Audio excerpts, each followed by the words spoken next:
Morning, ladies and gentlemen, and welcome back to another episode of the Speak the Truth podcast. Today, we're going to be going over modern day black ops and what Russia and China are doing to impact the United States of America and whether or not it's actually working.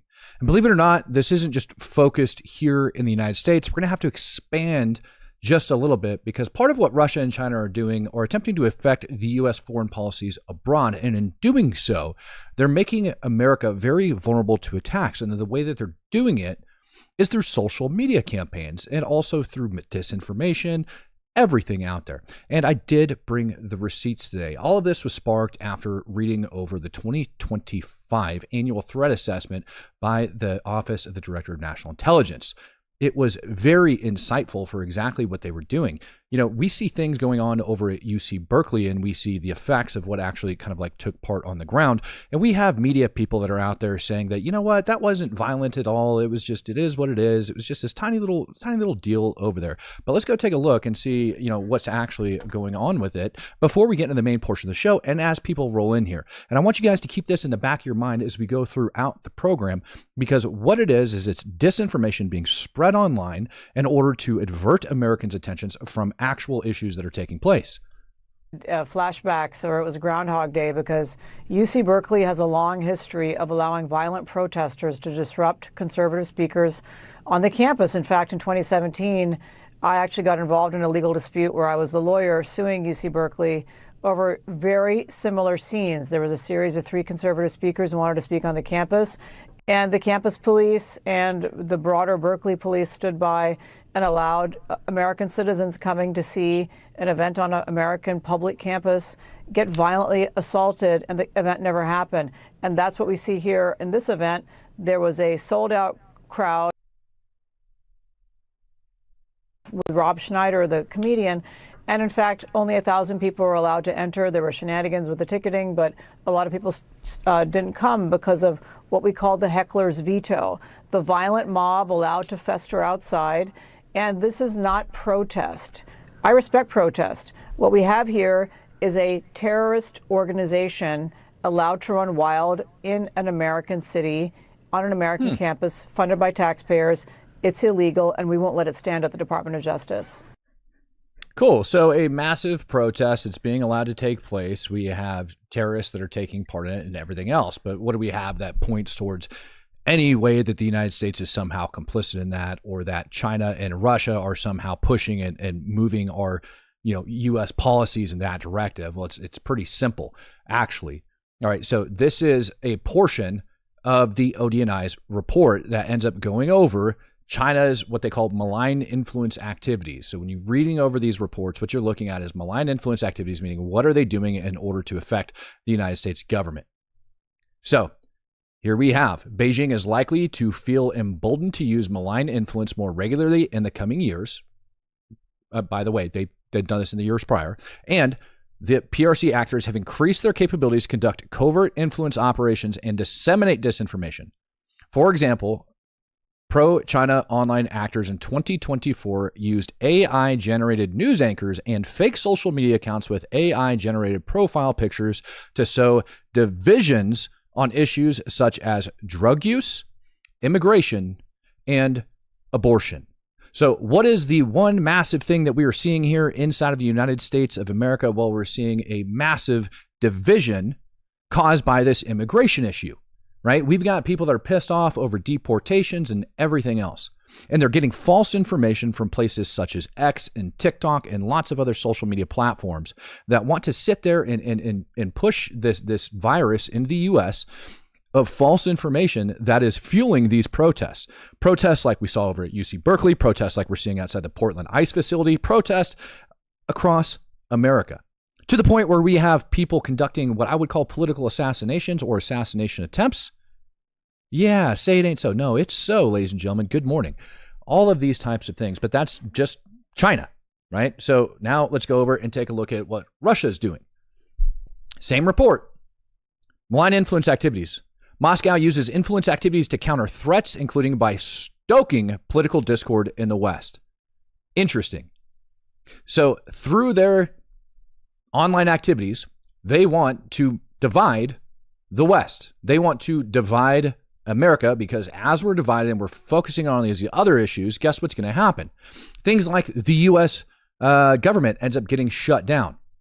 And when the U.S. government shuts down, although we might have Border Patrol officers that are still running around, right, not receiving pay, doing their freaking job, what you don't know about is the 20,000 furloughed employees on the backside that actually impact a lot of the ground operations and what's taking place.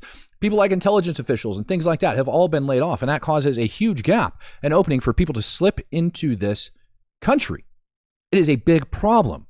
Our government's furloughed, and you guys are not furloughed. Our government's shut down, and you're seeing the effects. Now, they did pass a resolution in the Senate yesterday in order to reopen the government, and it's supposed to go up to the House for a vote today, so maybe we'll actually have the government reopen today. But the effects of this government shutdown are going to ripple for weeks on end, and it creates a massive security gap for the United States of America. Just look at our airlines and picture what's taking place within the airline industry and understand that that is also spreading and going into other sectors. And what's taking place on the border, while we say we have the most secure border in U.S. history, that's not necessarily means that we have a complete and totally secure border. We still have massive gaps in our border. I brought up the GOAT initiative the other day and showed you guys the massive gaps just down on the California border, where you have Chinese passports, Indian passports, Pakistani passports, all sorts of passports from these different nations that aren't exactly friendly to the United States that are working their way in and crossing over the border. And this report actually does talk about, and it mentions that, how we have terrorists that have worked their way across the United States border. Some known and some suspected.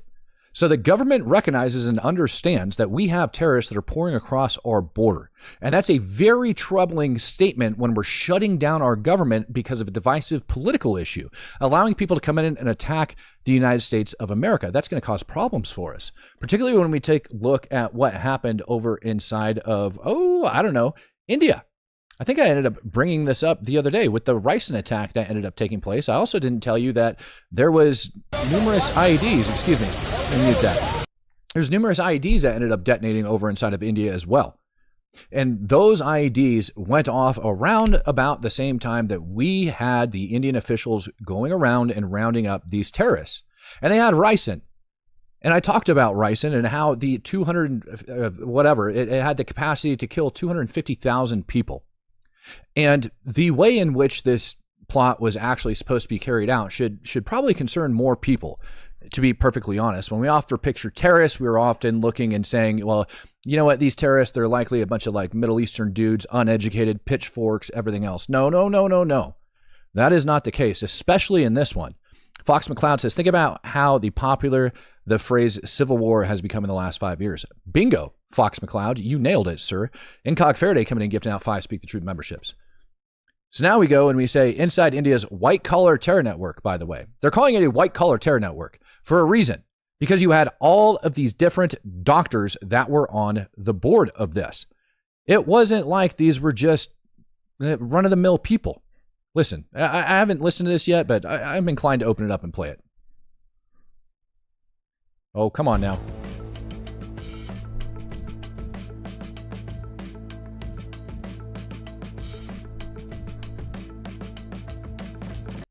All right.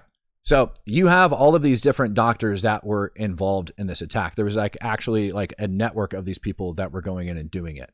And in my opinion, what you have here is a very sophisticated network. And I want you guys to think about some of the information that has been put out here inside of the United States of America from questionable human rights organizations, questionable news articles that have been written using doctors as backups, talking about certain things that may or may not be good for the country. And I'm unfortunately going to have to leave it at that. But you do have this these radicals that are being, recruited, brought through online and everything else. And this was, in fact, actually tied to ISIS-K. And a lot of people are saying that this terror plot was not tied to ISIS-K. That's actually false. The doctor with the ricin, his handler, by the way, that doctor with the ricin who came out of China, his handler was from ISIS-K, according to this report. So you have ISIS-K in Afghanistan that is controlling this freaking plot. Now that to me is a pretty eye-opening freaking statement, where you have a doctor coming out of China being controlled by a handler from ISIS-K over inside of Afghanistan to organize a massive terror plot that could have killed 250,000 people. And I want you to think like how is this happening and where is that coming from? Like how are we getting all of these people aligned and how is all of that going about? And in my opinion, you have some pretty good ways that that's actually happening. I want to see if I actually put it in here. UK has a program. Let me pull this up for you guys.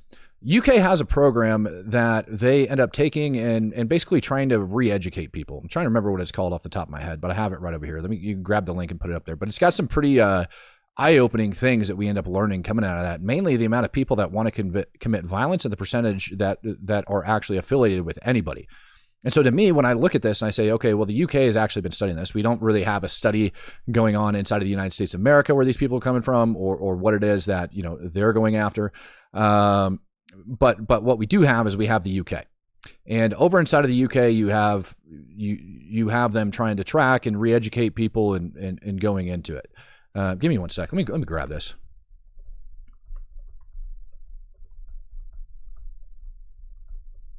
It's kind of annoying because what this report and what this information actually alludes to is you have thousands of people that have been referred by the UK to go in and take care of this thing, and study and try to change people's minds. But I noticed something with inside of it. Now they said that they had.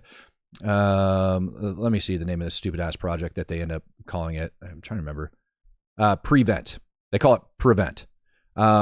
So April through 2024 to March of 2025. This program Prevent, what it does is it takes people and it recommends them to basically go get counseling, go get help for all their different ideological freaking beliefs.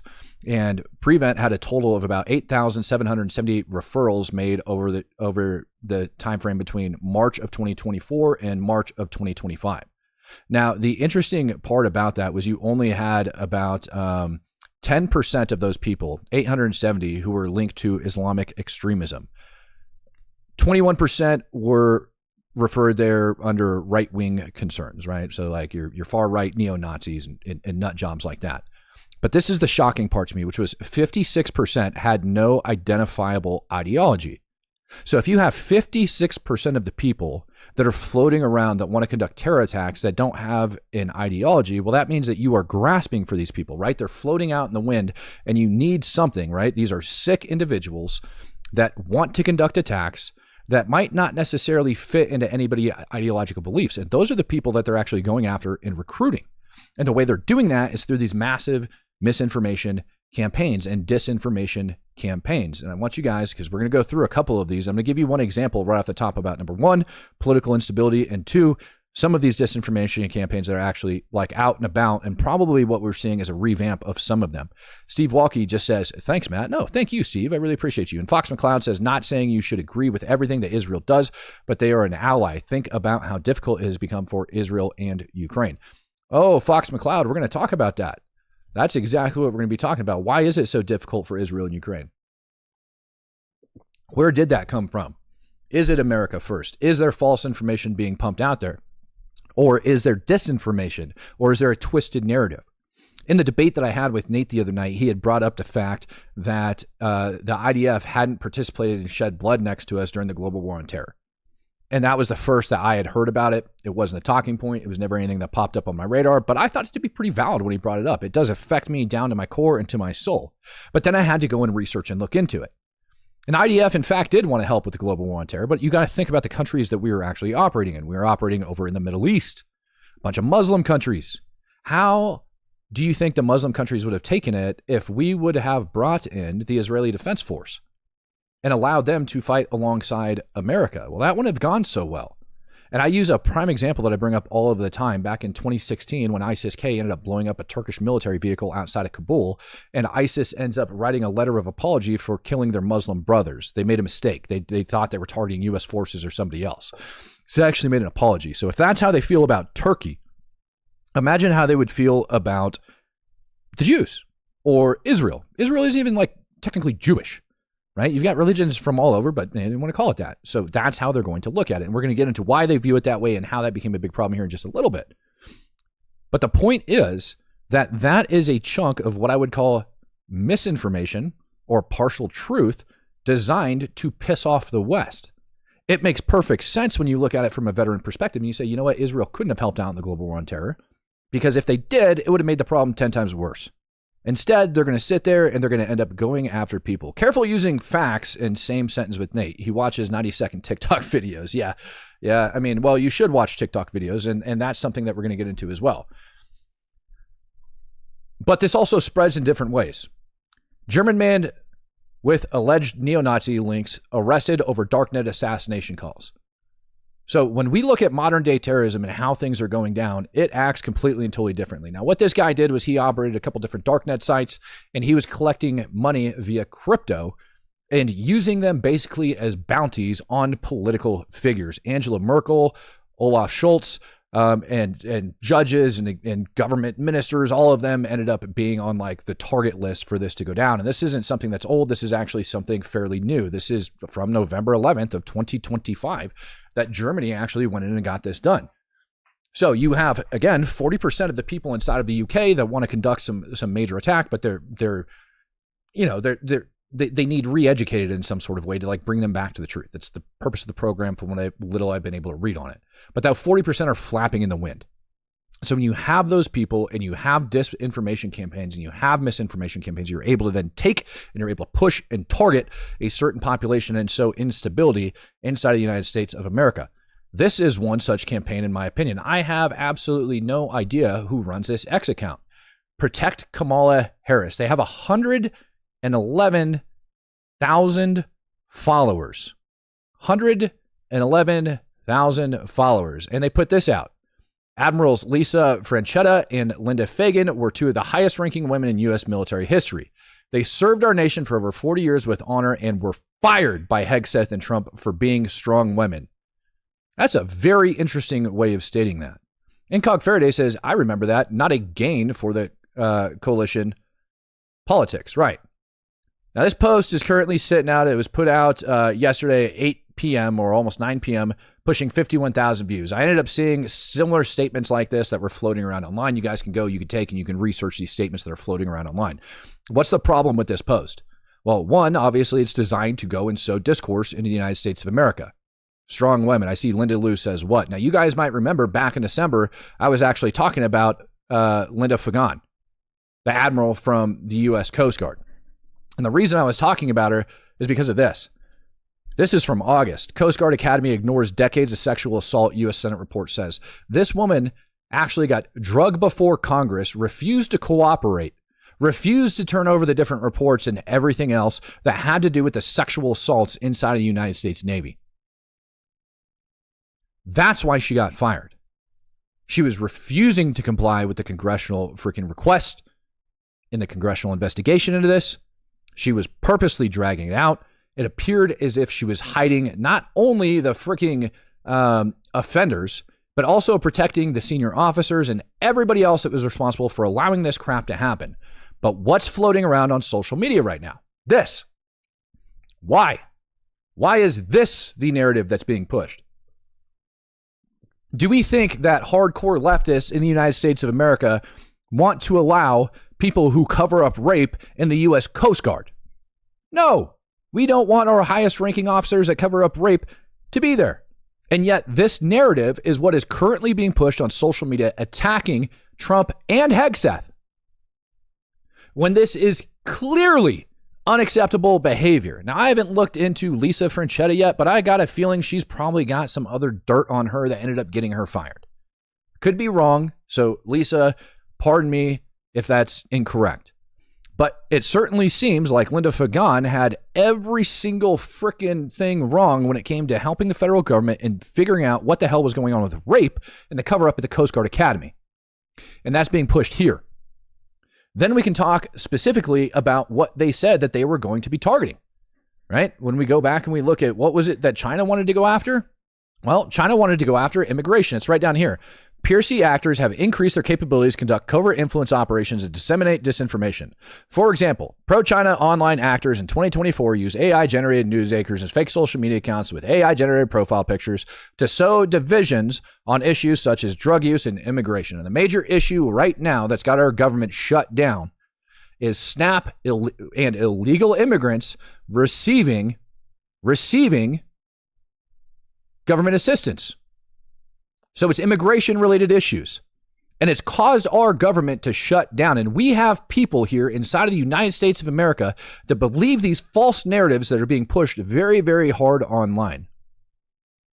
Oh, believe me, I know I'm getting throttled by YouTube. I know I got hit with a bot account the other day. Like, ever since I started going off on Nick Fuentes and speaking out for Israel again, I ended up getting fucking smashed.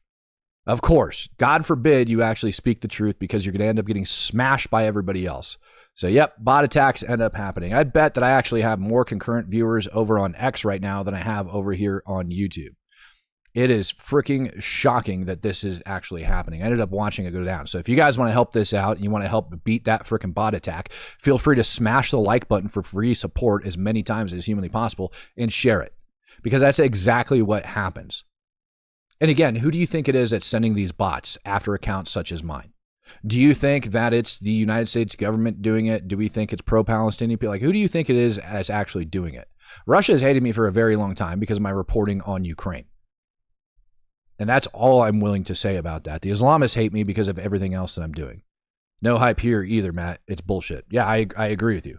And so we just continue to go. So we have that operation. But now let's talk about probably one of the biggest ones. And I think it was somebody that tipped me off over here on this channel, and it caused me to look into it.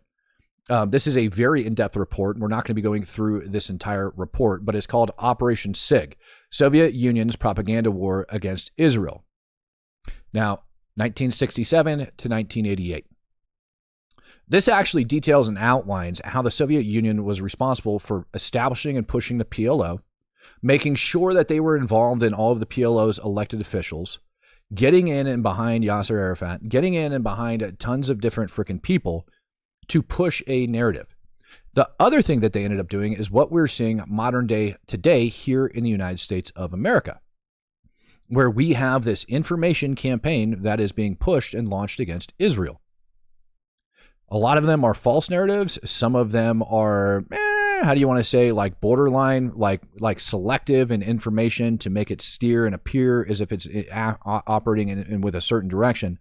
But one of the biggest things that they did here with Operation SIG was their attempt to influence the Middle East. That's where the PLO ends up coming from. That's where the Soviet Union ends up coming from. Fox McCloud says, thinks, guys, a country was invaded by one of our greatest enemies. Instead of going full defense of that country, Tucker granted them a platform. I am kind of confused by that super chat, Fox. Not going to lie. That's a very confusing super. Think, guys, a country was invaded by one of our greatest enemies.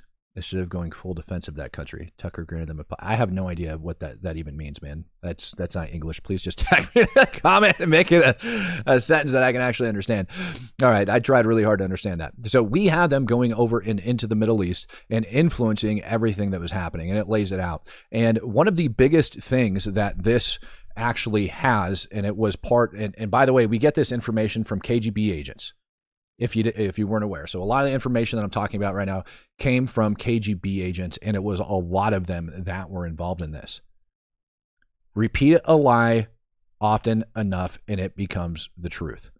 This statement is attributed to the Nazi Joseph Goebbels. The Nazis lived by that standard, and so too did the USSR. The Soviets employed numerous mistruths to wrangle their populace and used similar tactics to turn the venom against Israel in 1967. Now, it wasn't just turning Israel. It was actually creating a bunch of violence over inside of the Middle East. Why? Because the Soviet Union wanted to have influence over inside of the Middle East. And if they were able to develop an enemy and they were able to start working with these Muslim nations, well, then they could have influence over there. They could come in and they could start partnering with them.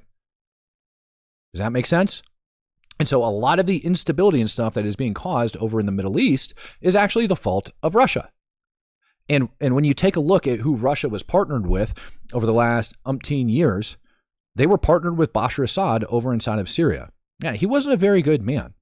They're partnered with Iran, who is also pushing the exact same narrative. So do we think that it's kind of weird that we have this Soviet propaganda campaign from the 60s going through the 80s, right? Over 20 years of them running this campaign, and that Russia is now strategically aligned with Iran, and that Iran is pushing this massive campaign via the IRGC, recruiting different foreign terror organizations to attack Israel. And what ends up resulting from that is the U.S. then goes and we get involved in the Middle East. We get involved in the Middle East. We spend a bunch of our blood and treasure.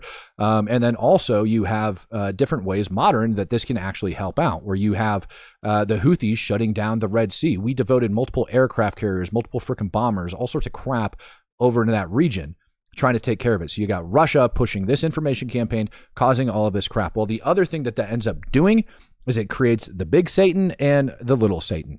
And who's the big Satan? That would be the United States of America.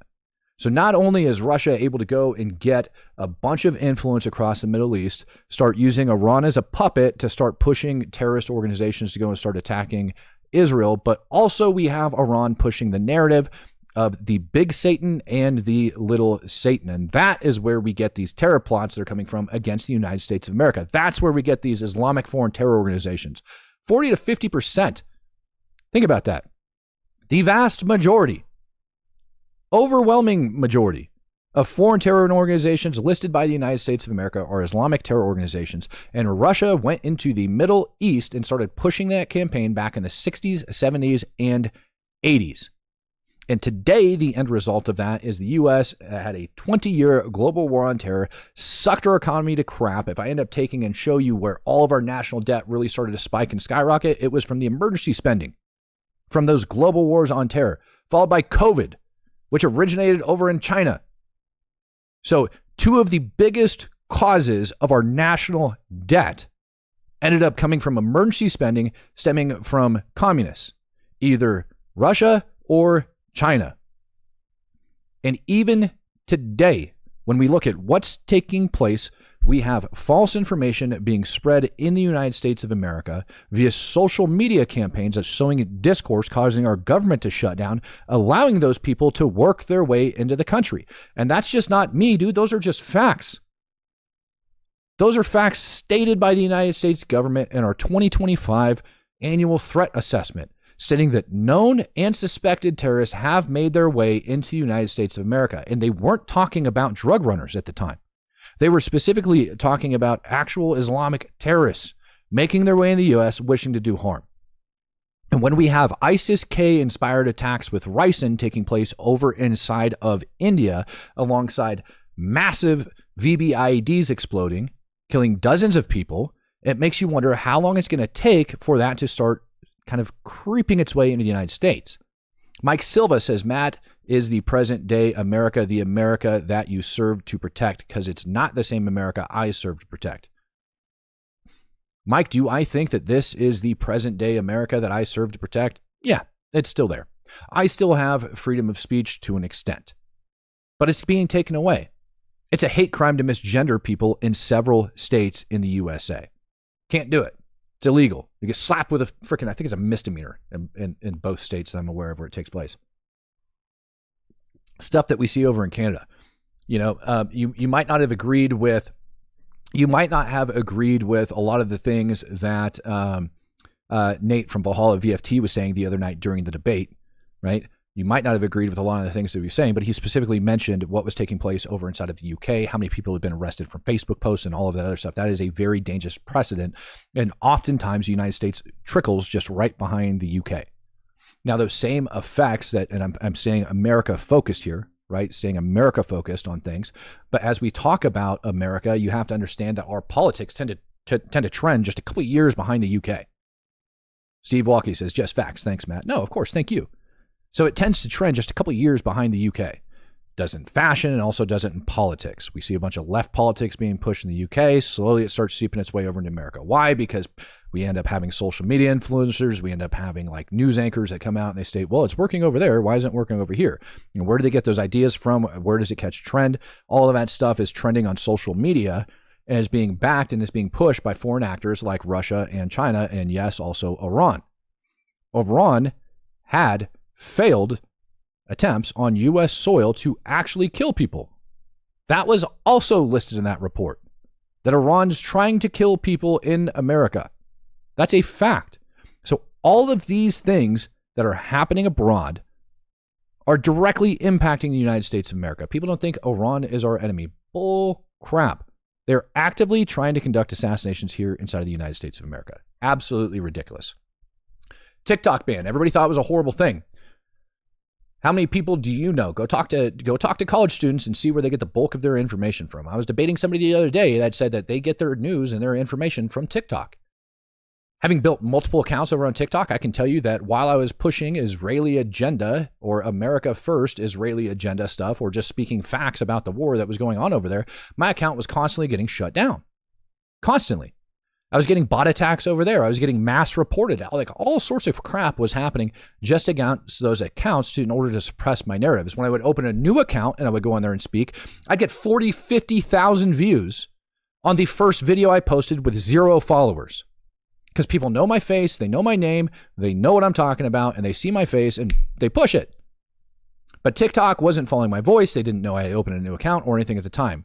Then you see it take a steep dive after you start gaining a couple thousand followers, and then they start suppressing your information again. Let's scroll down in this freaking article here. Obviously, we don't need to talk about the TikTok ban and everything else. It's got a huge base on national security. But this last paragraph is what I wanted to push. And I wanted to tell you guys about, because it goes down into narrative suppression, right? Remember that everything we're talking about here is information and narrative suppression. The whole thing that they're trying to do, your modern day black ops that they're actually doing, has to do with information and sowing discourse in order to bring the downfall of the United States of America. In addition, whistleblower accounts suggested that everything is seen in China and that TikTok employees have reported directly to Beijing.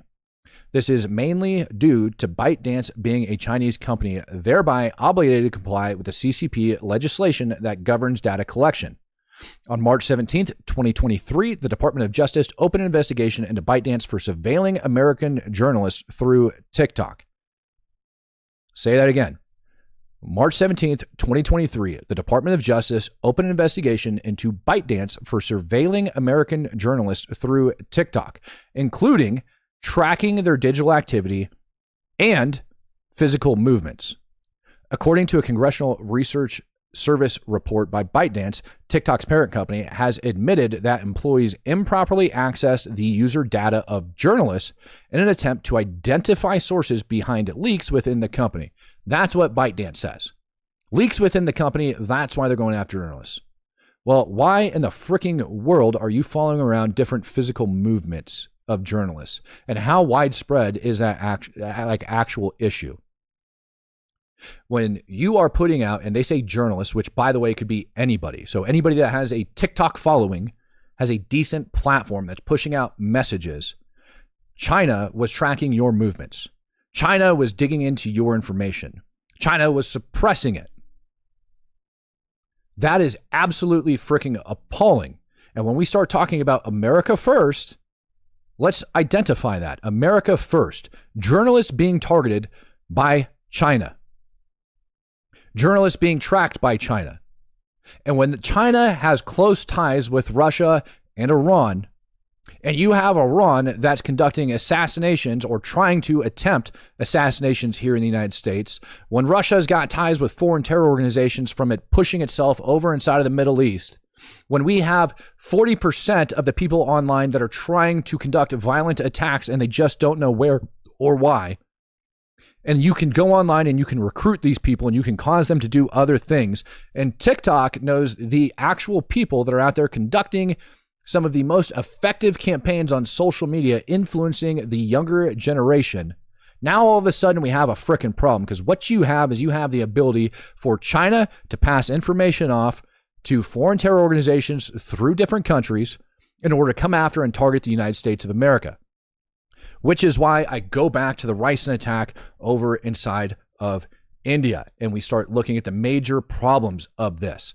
This is a huge issue. Now we're talking about like not just guns and explosives. Now we're talking about biological warfare. We're talking about using ricin to kill tens of thousands of people. And again, we have connections between India and Venezuela. We have a massive problem. And these people will know where to go and where to launch those attacks. Now, if you don't want to make something look like it's a targeted assassination, you don't want things tied to TikTok accounts, but you want to take out the bulk and most bang for your buck on influencers, on frickin' politicians, on wherever, and everybody's got an app that allows the CCP to track them, which again, I want to bring this up. China has the ability to track your movements via TikTok. China had the ability to track your movements via TikTok. A lot of you guys that have had TikTok, that have TikTok on your phone, they know where you live. They can access that information. They've stored it in a massive data bank, and they go back and they know where you live. Therefore, how many political officials do you know that have TikTok accounts? How many freaking influencers? How many major media outlets? Like all of these people that actually have them, that's going to allow them to work with Iran to send people in and actually start targeting and go after people. Trump can cut off TikTok very easily, but will he do it? Very good question. That to me is a problem. And you're right. It wasn't just. I saw the comment that was down there just a little bit ago. It wasn't just freaking Indian sites, man. It wasn't just the ricin that they ended up having. 358 kilograms of suspected ammonium nitrate. 358 kilograms in suspected ammonium nitrate. And I'm pretty sure they found other explosives on other of these suspects as well. If we were to scroll through and look at every single one of them, you're going to see that. So there's number one, 358. We go to number two, the university, AK-47, arms and bomb making equipment. So here, this guy had bomb making equipment. And again, these are doctors, ladies and gentlemen. That is the other scary important part about this. It is insane to me that we have these people who are being recruited, all right? Storage and distribution of explosives and arms. This is your big guy with the connection, and he had the 4 kilograms of castor bean mash from which ricin can be extracted. All of these people are a freaking problem. And what's taking place inside of our country, in my opinion, is a massive systematic dismantling of America and opening us up to these very broad terror attacks. Now, at the same time, the U.S. has policies over inside of the Middle East. I pulled up the Middle East Institute, the MEI, for their report card on the Trump administration for Q3. It is very eye-opening when you look at the report card and how well the United States is doing in its foreign policy overseas. Danny Golan says China has a presence in our cell towers since around 2017, allowing them to easily track people. Yeah, and we're not even talking about, by the way, when we start talking about, China and Russia and the amount of information that they've been able to collect on the American people and their ties to foreign terror organizations and their way that they're infiltrating the United States of America. We didn't even talk about some of the technology plants that they have here in the United States. Our election machines are freaking are literally no, not a joke. It's not even a rumor. Literally into our voting machines. It's rumored that not rumored. It is thought by the government that China was able to implant stuff into our voting systems. When we start looking at major tech companies, they've worked their way in there. There's actual named operations that they've been able to pull off and actually implant stuff into the U.S.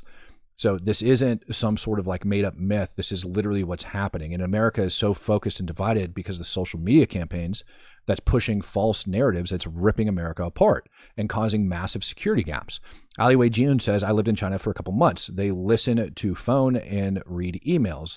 Also, as a visitor, you must check in each town sheriff department and explain your purpose. That's freaking wild. That's absolutely wild. So let's take a look. I won't even bother going over the executive summary, but they do end up giving a report card for our policy in the Middle East. Israel and Palestine, they end up giving us a B in Q3. Quarter 1 and quarter 2 end up giving us an F. I could honestly care less about the U.S. and whether or not they're doing that. That's Israel. That's Israel taking care of it. The U.S. does have troops. We do have influence over that operation, etc. Iran, we went from quarter 1 a B to quarter 3 a D. And that is very interesting to look at when you start saying that we are getting a D on Iran, knowing that Iran is conducting and attempting lethal attacks here in the United States of America, along with their social media campaigns. Enhancing the stability of the state system, C. Counterterrorism, C. It was graded a D, and they upgraded it to a C. Managing relations with key partners actually got downgraded to a C- for our policies over inside of the Middle East. they do give a very good breakdown. If you guys would want to read this, I can drop it in the chat for you. But they give a very good breakdown and reasoning behind all of this crap. His overall foreign policy approach. Mixed foreign policy focus remains closer to home in the Western Hemisphere. U.S. President Donald Trump continued to operate according to unconventional and unprecedented foreign policy template. During the late summer and early fall of 2025, his administration achieved some positive outcomes by facilitating declarations to resolve several long-standing conflicts around the world, but most notably the August agreement between Armenia and Azerbaijan, blah, blah, blah, blah, blah. Russia's war against Ukraine. He's pretty much shifted away from that. And just talking with somebody yesterday, it most certainly seems like Ukraine's in dire straits. I was reading up a report on Ukraine, and unless there is a peace agreement, Ukraine's kind of SOL, and the war of attrition is actually taking its place. Now, I'm not saying Ukraine can't hold the line. Russia's going to have to commit a lot of troops to die in order to meet some type of objective. But essentially, Ukraine doesn't really have the ability to push and advance any further than where they're currently at. You're stalled out. And Russia itself has the ability to take little tiny bits of terrain, but as they're doing that, they are chipping away slowly at Ukraine. And they're slowly degrading the force by killing as many people as humanly possible and vice versa. So the question is, in this war of attrition, can Russia keep up? Well, they've been able to open new units. They've been able to do several other things. They're not very effective, and that's why they're getting killed in droves, but it doesn't seem to matter because Russia can just continuously recruit and shove back in, conscript and shove back into the front line to go over and fight. That's a big problem for the United States of America, believe it or not. It's a big problem for the United States of America because Russia, and it's sitting on the world stage directly like that. The eyes are on it. If BRICS is to become legitimate, which I would argue that it is, but the next step in their legitimacy is that currency. And they're currently stacking up gold, silver, crypto, several other things in order to actually have some sort of backing to the current cryptocurrency, allegedly, that they want to produce. And they started taking steps towards that. They developed their own system for transferring money in between Iran and Russia and gave it a freaking test. So far, so good. Haven't heard anything otherwise. But the idea is that that money can avoid U.S. sanctions. They actually announced that earlier this year. So Russia has got the ability to now avoid U.S. sanctions. Is anybody going to widely adopt it? Is anybody going to actually get behind Russia? In my opinion, that Ukraine front is what they're actually looking for. If Putin achieves his actual objectives, if he's allowed to keep a foothold in Ukraine, then we have Russia that essentially invaded a foreign country, freaking killed hundreds of thousands of people, committed actual atrocities, mass murdering of thousands of people, human trafficking. For all of that stuff to happen in the international community to pretty much sit silent other than going, here's some weapons, Ukraine. You guys take those. And we'll do some intelligence sharing, right?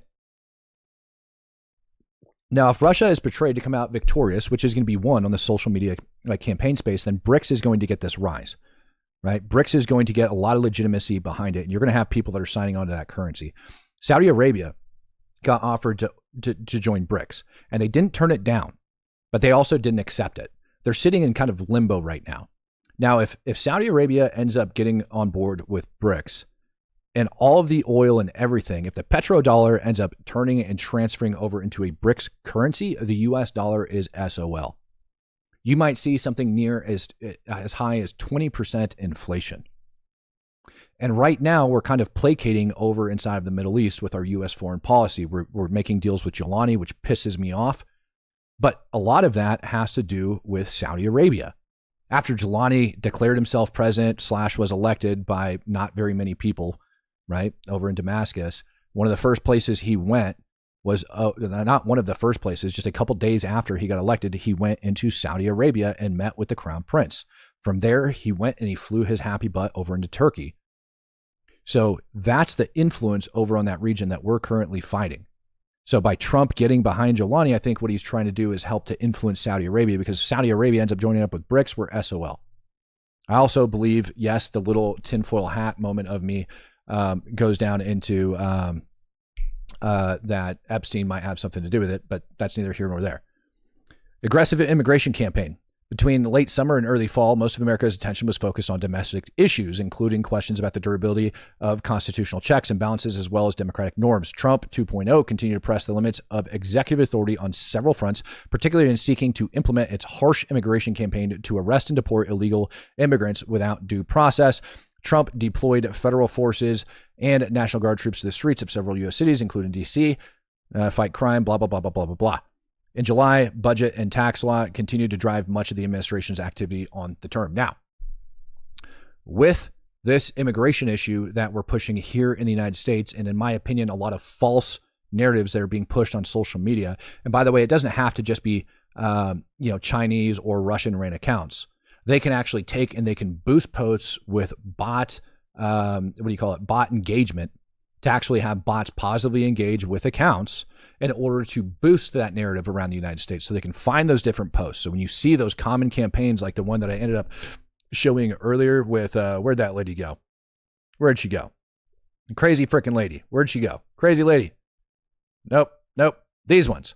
When you have seen posts like this that are being pushed up over and online, kind of makes you wonder whether or not China and Russia are actually getting behind doing bot engagement and pushing these accounts. It's something that definitely, in my opinion, needs to look into. And I'm all about freedom of speech, but the First Amendment only applies here in the United States of America. It shouldn't be applied to foreign actors. We shouldn't be allowing Russia and China freedom of speech here on U.S. soil. All of those different accounts, in my opinion, need to be banned and kicked the hell out because what they are actually pushing. And I got a feeling that when we see that, you're going to see that narrative flip and turn. Danny Golan says Venezuela is the main hub for Iranian and Russian sanction evasion. A bunch of schemes like tanker and tanker transfers, and Venezuela pays in gold. Facts. And here's the other crazy thing when we start talking about that. We start talking about China and Venezuela and the Belt Road Initiative that's going on and the different things that they're doing over inside of Africa. I know I talked about Nigeria the other day and how it's got a massive lithium deposit. But those things are critical for the United States of America, our industry.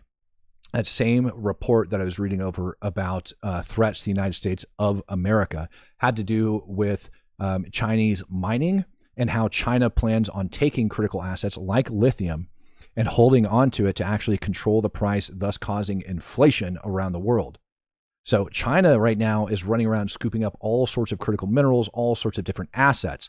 And the reason they're doing it is because they want to be able to stockpile it. And as long as they can stockpile it, countries like Tesla didn't get the contract over Nigeria. Who did? China. So now China can take that massive stockpile of all that lithium being mined, hold on to it, export it back into China, hold on to it, and start controlling the freaking price. Kind of like De Beers Company did with diamonds all the way back in like the 1800s. Right? Diamonds are extremely abundant for those of you who don't know. There is a buttload of them, but they have a controlled distribution method that makes them rare, causing the price to go up. That's essentially what China is looking at doing with all of its different exports. Now, what type of freaking effect do you think that's going to have on the U.S. economy? People are worried about the price of, eggs in America. Once China starts holding on to all of those precious metals and natural resources and is able to start driving that inflation up and through the roof, that cost of your eggs is going to go through the roof as well. Meanwhile, over in the U.S., we're paying attention to immigration. Now, that immigration, again, is what caused that vulnerability over here in the United States. And we saw earlier that they were going to be pushing misinformation and disinformation campaigns on U.S. immigration policy. That has weakened our border and it has allowed terrorists to cross over to the United States of America.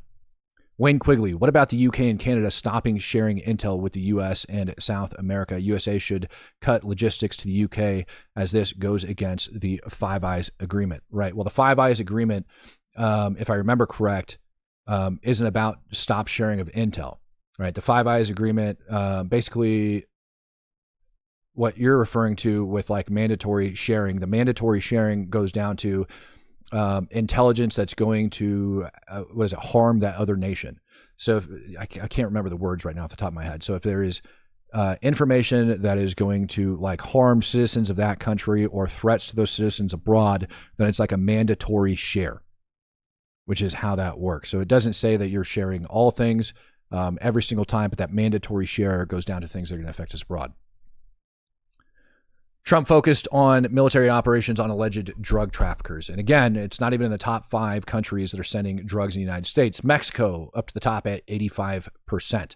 And again, the Mexican consulate is pushing information over here in the United States of America, showing locations. I just saw the report on it yesterday, showing locations of ICE agents, we'll just call them DHS agents in general, showing the locations of DHS agents in the USA so that people can contact figure out where they're going and run, further causing those issues, while mainly we're, keeping focused 16 to 20% of the United States military down there. Economic relations with China and protectionist trade policies in temporary limbo. Basically saying Trump's not doing a very good job with that, and China is pulling it back in. Pursuing and achieving a quick win diplomatic agreements. Yeah, he's always talking about how many freaking wars he ended up stopping. These are all great political talking points. But the question is, does any of this actually go to making America any safer? Does putting Jolani in power inside of Syria go to making America safer? The real issues that we're actually having that are affecting the United States and that are affecting most U.S. citizens, that are causing our government to get shut down, is honestly First Amendment related activities here in the United States. And those First Amendment related activities that are pushing these false narratives are causing different riots, are causing all of this crap to happen, and directing U.S. policy to the point where it shut down the United States government and actually caused our border to be weak. Now, is it a coincidence that our government ended up getting shut down at the same time that we had that massive ricin plot? And before all of that, in September, we ended up sending all of our freaking boats, well, not all, one out of every 5 of the U.S. Navy's deployable boats over into the freaking Caribbean to start dealing with this crap. And then the government gets shut down, and then there's massive ricin plot. Maybe. Correlation doesn't always equal causation, but I definitely see a line, and it's true that India is, one of the top 5 suppliers of drugs in the United States of America. They are also one of the top suppliers of precursors for the production of drugs over inside Mexico, Colombia, places like that. They fall right second behind China. And so if you have these illegal lines that are established, it's very possible that ricin was able to get moved or could be developed in these other countries. And they have those rat networks that could move it to the USA, hidden in freaking cartel payloads that would have caused massive destruction over here in the United States of America. And our federal government likely wouldn't tell you a dang word about it. Why? Because they don't want to, they number one, want to protect their sources. Number two, they don't want to cause mass panic and chaos. They don't think that you are confident enough to hold all of that stuff in your brain. It's very, very troubling to me when I look at what's actually going on around the world and what's happening here in the United States. Ladies and gentlemen, this is an issue, and it will continue to be an issue. I hope you guys enjoyed every freaking thing I ended up showing you, and I hope it was very eye-opening, because those terror attacks that are happening overseas, ladies and gentlemen, they can 1000% happen here at home. I'm going to see you guys tonight. Peace, love, happiness. God bless. I'm out of here.